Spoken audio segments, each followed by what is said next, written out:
This is Fred Beck from Fred Talks Fighting, brought to you by Undisputed, available on Xbox and PlayStation. I'm in Nashville, Tennessee today at Aiden Ross's boxing event, joined by Tayler Holder. Tayler, it's nice to see you again, looking well. Always good to see you, man. How you been, Bubba? Yeah, good. It's good to be back in Nashville. I like the place. We come here quite frequently. And thank you for having me around your house the other day. Yes, you got quite a good compound there. Almost, it kind of turned into a farm.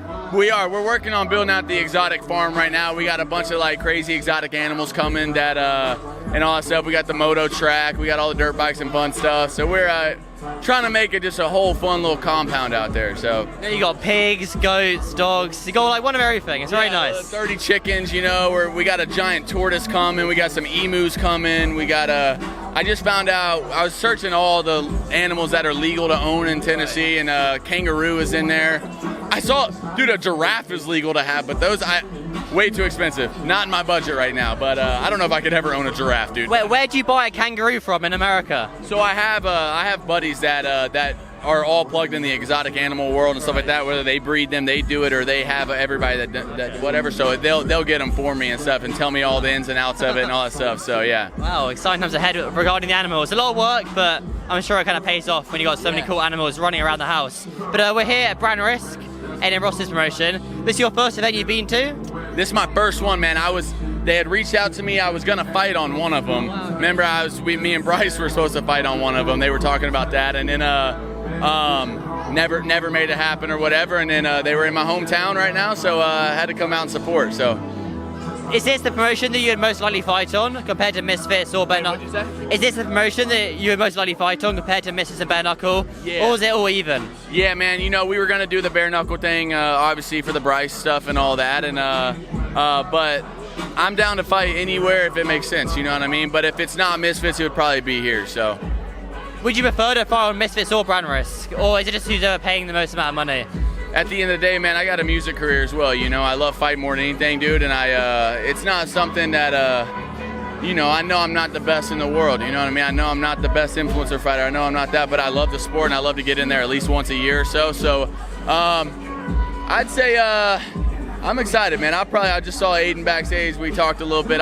You guys will probably see me in here at some point. So, okay, sick. Yeah. Sounds good. Back in do you reckon this year you'll fight again? We're trying to fight in the year. Okay. Yeah, because with the music industry, man, we're on the road. Like, I'm on the road every weekend since January. I've been on the road every single weekend, and I don't get off the road until like September. So camp is really hard. We're still training, we're still working every week and all stuff during the weeks, but weekends we're on the road from Thursday to Sunday, you know, so it's a little tough. But music industry kind of shuts down around holidays and into Christmas, into New Year and all that stuff, so we're looking to get a fight at the end of the year. So I know you got a gym in your house as well, so when you're back at home you got a gym, and when you're on tour you've also got a trainer with you. Yeah, it's pretty cool. We have our pro gym with my trainer Fred Dulé, and then one of our fighters out there. It's Fred's son, but Austin Dulé. He's a pro, and he's one of the best 135 pounders I've ever seen. And they're great guys, man. They give me good work, dude. And honestly, man, it's like the closest gym that I've ever found to like Canelo's like type of training that I've done. So they're super good, man. So I'm excited that we got them and we got the home gym. So we're always working somewhere. Yeah, it's good. You got the right setup now, and now you just kind of build on it, I would say. Yeah, man. And now it's just about locking in. You know, I got a lot going on in my everyday life with the music stuff and everything else, but I'm gonna fight again. You guys are gonna see. I'm excited to see you fight, bro. Like I've never seen you fight, but B-Dave, I don't know if you're like nice with it like that or not, but B-Dave says that you're actually fucking filthy, and I want to see it. I want to see this happen sometime, man. Yeah, that'd be pretty nice. Well, I boxed when I was an amateur boxer when I was younger, yeah, Mams is always open for me boxing on Misfits, but I prefer not getting my face punched in. You know. Yeah, you know, it's it definitely. It all hurts, you know. It doesn't just not hurt, but I'd love to see you do it at least one time, man. How much do you weigh, or what would you fight at? 135. That's what you walk around at? Yeah, around that, yeah. So you could probably fight at like 115, bro, or like 120, dude. You could probably get down to that. But I'd love to see you get in there, man. It'd be cool. From seeing you from this side to going into the ring, it'd be like damn it, what's his name that just fought? Wade, yeah, dude, Wade. And he actually looked good, man. Like, it actually surprised me. You could see that he had the dump at the end a little bit. He got a little tired and stuff like that, but that's normal, dude. It was his first time, and to be honest with you, first time in the ring, I thought he looked fucking great, bro. He looked like an animal in there. He's got a good setup. He's got BJ Flores as his coach. So you kind of imagine that with BJ being such a good coach, he have the kind of right physique and right technique. You know, a lot of the people that are like the first timers, they tend to either brawl a little bit, they tend to throw wild, and they tend to like not be too aggressive if they are, you know what I mean? And he kind of did all the opposite. He was pretty aggressive. He was throwing straight shots. He looked polished. He looked good, and so it surprised me. So you're up, baby. You never know, I guess. You never know.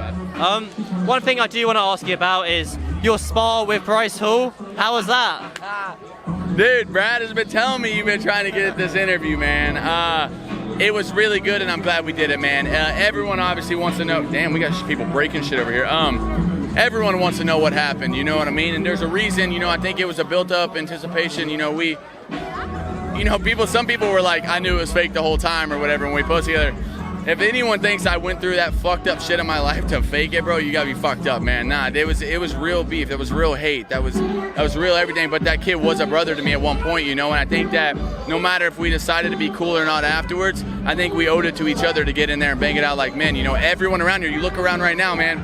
Everyone's carrying a phone, filming every second of everything. They're broadcasting everything. Everyone's putting on a persona always, man.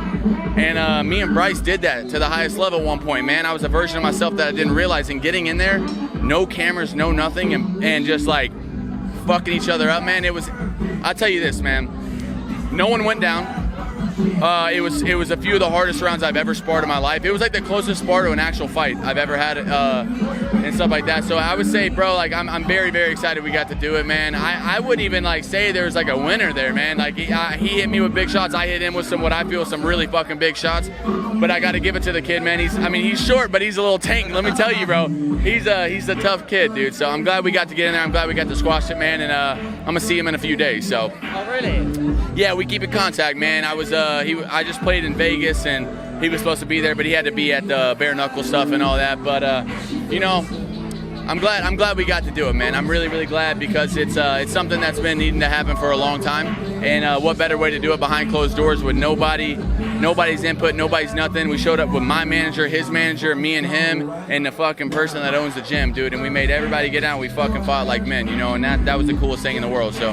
How many rounds did you guys do? We did 3. Oh, yeah. 3 minutes? Yeah. 3 3-minute rounds. I mean, we both weren't in like the greatest shape of our life, you know what I mean? I'm smoking weed every day, you know, so we'll cut that out whenever we go into a real camp. But for not being in camp, so I mean, it was 3 of the hardest fucking rounds I've ever fought in my life. I'll tell you that, dude.